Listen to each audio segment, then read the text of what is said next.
BikeBlogger here. Actually, there's some people coming down there, so let's go back over that way. Hang on. Hang on. Ugh. So, here's my handlebars. Oh, there's my notes for my video. Trying to avoid people because of the pandemic. Let's turn it around. Let's turn it around. Let's go back this way.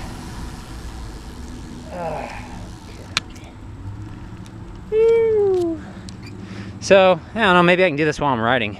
See, the handlebar tape is coming off. Bar tape's really important. There we go. See, there's those people I was talking about. Why are they in the street? Let's go right here. What are they doing there? That's the road. Stay out of the road. Stay out of the road. Okay. All right, here we go. This isn't dangerous at all. So you can see the bar tape's coming off. My handlebars there. That's not a good thing. All right, now we're gonna stop. That's not a good thing because even if you have bar tape on your handlebars, if you do a bad wrap job like that, this isn't actually a bad job, it's just coming off. You can see the handlebar right there. Woo, trucks. We love trucks here on the BikeBlogger channel. When the bar tape starts coming off, that's a problem. If it's a bad wrap job, that's a problem. So, let's take this off here and not distract people. So, what do? Well, obviously, keep your bar tape nice and clean. Probably, here comes some cyclists. Oh, there's the one over there. There goes a guy. There goes another. There goes a gal. Trying to keep our distance from people. That's what you got to do right now. So with bar tape, I'd probably rewrap the bar tape every 6 months maybe. It depends on how nasty you make the bar tape. So that brings us to some tips of the day. BikeBlogger here on my way to work. Topic of the day. Woo. A little windy. It's a Wednesday, and topic of the day: save your handlebars. Save your handlebars. So,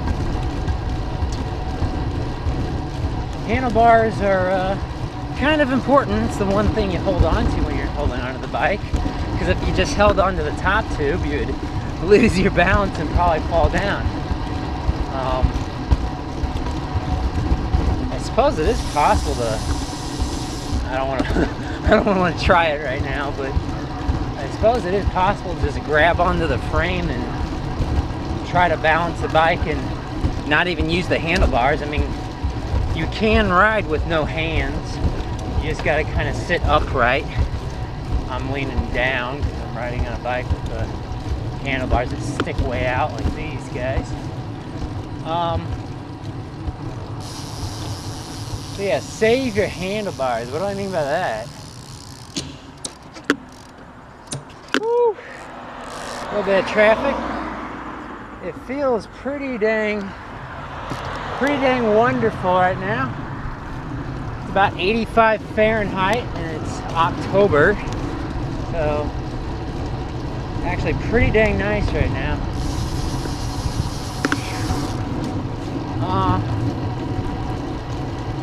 So when you sweat,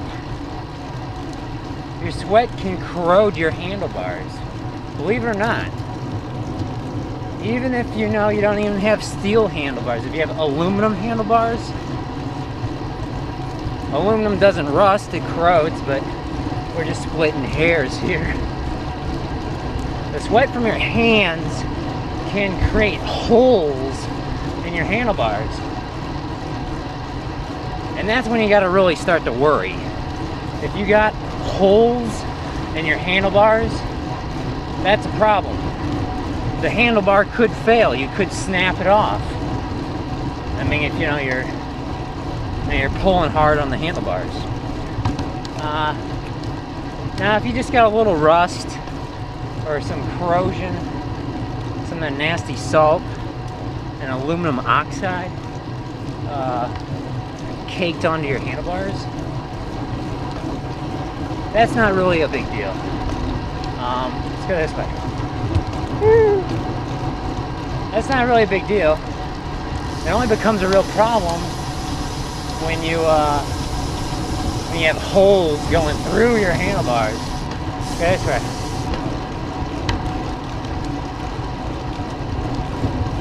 Woo. Save your handlebars. Save the handlebars.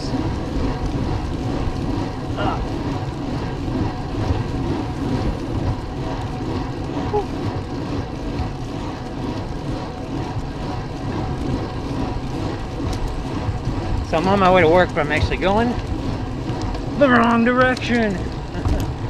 Where am I going? I gotta turn around. It's the wrong way. Okay. Man. Feels nice, but it almost feels kind of hot outside right now.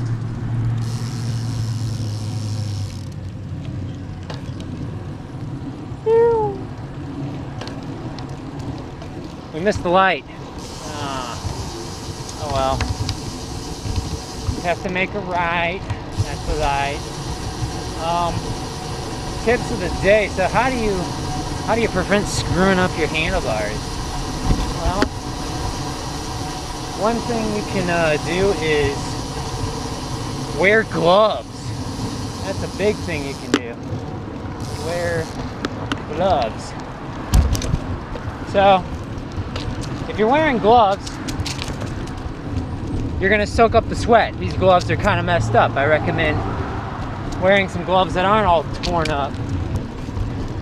Oh boy, that's a whole nother story. So, well, I hope there's no pedestrians coming. So, I really like these gloves. Can't seem to find them anymore online though, which is a shame. When buying cycling gloves, I recommend getting some that have some, let's go this way. One big loop, BikeBlogger, one big loop. I recommend getting some gloves that have some gel inserts in them. Something that'll take some of the road buzz off your hands. That's kind of the point of wearing, or using, let's see, can I get out this way maybe? Using bar tape. Bar tape takes away the road buzz. Another thing bar tape does is it picks up your sweat. Bar tape absorbs sweat. So yeah, tip of the day, big time, is use cycling gloves. I've noticed when I'm wearing cycling gloves, my bar tape lasts a lot longer. Now, of course, it probably depends on what sort of climate you live in. If you live in a hot and humid climate, you're gonna sweat more, or your sweat isn't gonna evaporate. Because it isn't just salt, but it's, you know, moisture, water, really anything in general. Because there's a chemical process called galvanic corrosion, where you got dissimilar metals like alloy of some sort, aluminum, and steel or something else. I mean, really any kind of dissimilar metals, unless they're exactly the same, you can have a little bit of corrosion when you connect the two metals together and add water and a little salt. You need a little salt, which is what sweat is. Sweat has a lot of salt in it, which is why they say electrolytes and, you know, replenish. Put a little salt tablet or something in your water, because you lose that when. Okay, I think I gotta turn around here. I want to go the other way. Woo! Yeah, it is getting kind of hot. Getting kind of hot out here. Whew. Okay, here comes. Okay, I had to put my phone back on here. Took my phone off my bike. Okay, so what else? What else? So yeah, really important to clean. Go left. Really important to clean your handlebars. And I'm not saying you gotta really totally, you know, take all the bar tape off and get the soap and water out, clean it up. I mean, that is ideal, especially because then you can inspect your handlebars. Okay, the only reason I went this way is because I was giving that other cyclist some time to get ahead of me. Let's go back this way. So yeah, always good to inspect your parts, take apart your bike, rebuild it.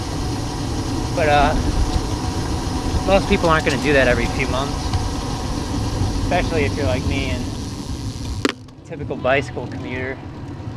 I mean, you may not even clean your bike. So that's all I recommend you do is just wipe down or wash down your bike and then dry it off. Don't leave the water sitting on the bike.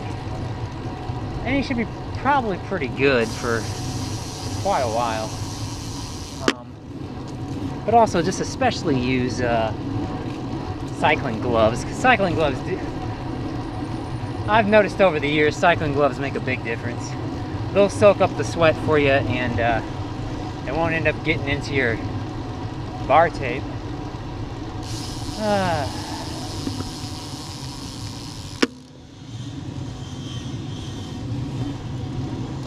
Cyclist is kind of stare. I think we'll cut through the seminary. I don't want to pass the guy. So let's go this way. Yeah, give him a break. I think they're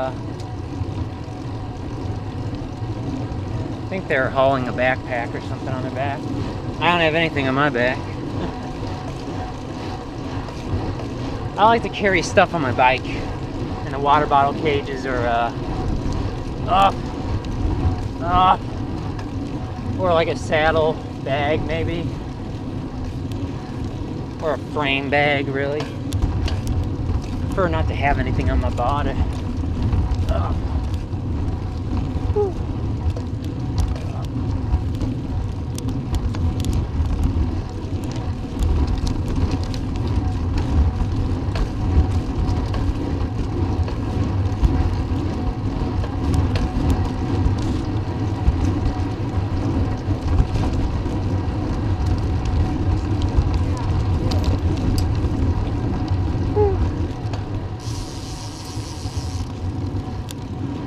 Okay.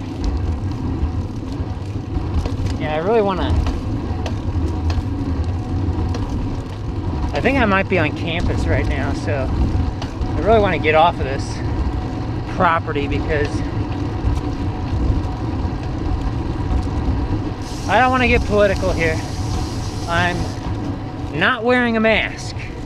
I should be wearing a mask, but I'm not. Especially on private property here. They probably are enforcing it, so I want to get off these guys' property and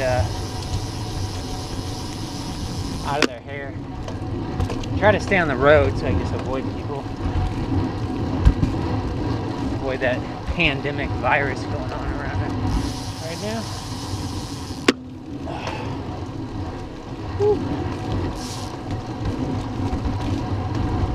There is actually there is an exception if you're doing some sort of rigorous workout like cycling or running or something. You don't technically have to be wearing a mask, but if you're on private property, I mean, they can do whatever they want on private property. If they want to be more strict, they can be more strict. Woo.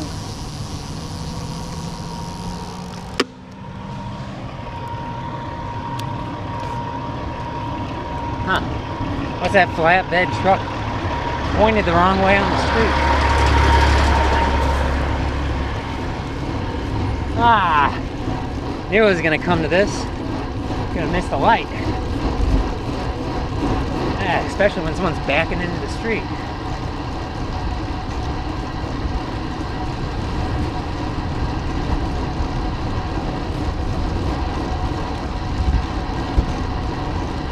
Oh, we made the line. Okay. Whew. So what else do I have to say about handlebars? Well, definitely use bar tape. Some handlebars are anodized. Means they have like a protective film on them. So they probably are going to be fine until you scratch them. And you're going to scratch handlebars. So where are the common spots you'll scratch handlebars? Well, obviously if you fall off the bike. But more importantly, you're going to scratch handlebars where the stem meets the handlebar. So the clamping surface, the clamping area. So at the joint, I don't know if it'd be a joint, at the spot where the stem connects to the handlebar, that's where the handlebars are going to snap, at the connection point. So if you're worried about your handlebars breaking, that's where they're more likely to break.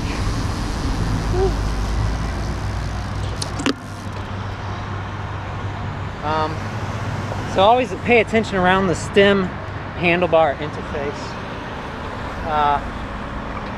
Another spot is where your brake levers or shifters attach to the bars. So mountain bike brakes and road bike brakes typically are clamped onto the handlebars. Now, I'm riding something like I'm riding, a single speed, but it's also kind of outfitted like a TT or a time trial triathlon bike, where I have the brakes out on the end of the handlebars. They're actually installed in the end of the handlebar. So I suppose it's possible the handlebar could break at the far end of it, but it's not typical that would happen. I'm not saying it's more safe, because wherever the brakes are where your hands are going to be. And where your hands are going to be is where you're going to sweat. That's where all the sweat's going to be dribbling all over your bike on the handlebars. So yeah, like I said, the white caked on stuff under your bar tape, if you've ever seen that before, that's an accumulation of hardened salt. Could be road salt. Could be that aluminum oxide for that galvanic corrosion occurring. And then, like I said, typically where dissimilar metals touch and scratch the handlebars. So again, that'd be where the stem meets the handlebar and where your brake levers and shifters are clamped onto the handlebar, because that clamp, a clamp has got to be made out of some sort of metal. Now, I have read that 6000 series aluminum is more resistant to salt spray than 7000 series. But like I said, if it's anodized, that will provide some more protection, and you probably don't need to worry about it. If you're going to take away anything from this video, I recommend you just clean your bike occasionally, and you can avoid these problems. Clean and re-grease. Whew. You probably have heard my handlebars clicking when I'm climbing out of the saddle sometimes. And that's just because I haven't cleaned my handlebars in a while.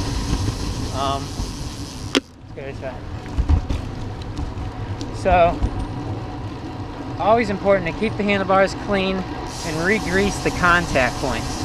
I believe the clicking is because I need to re-grease the bolts clean and then re-grease, because having any sort of contamination is what's going to cause that that clicking noise. Actually, let's go this way.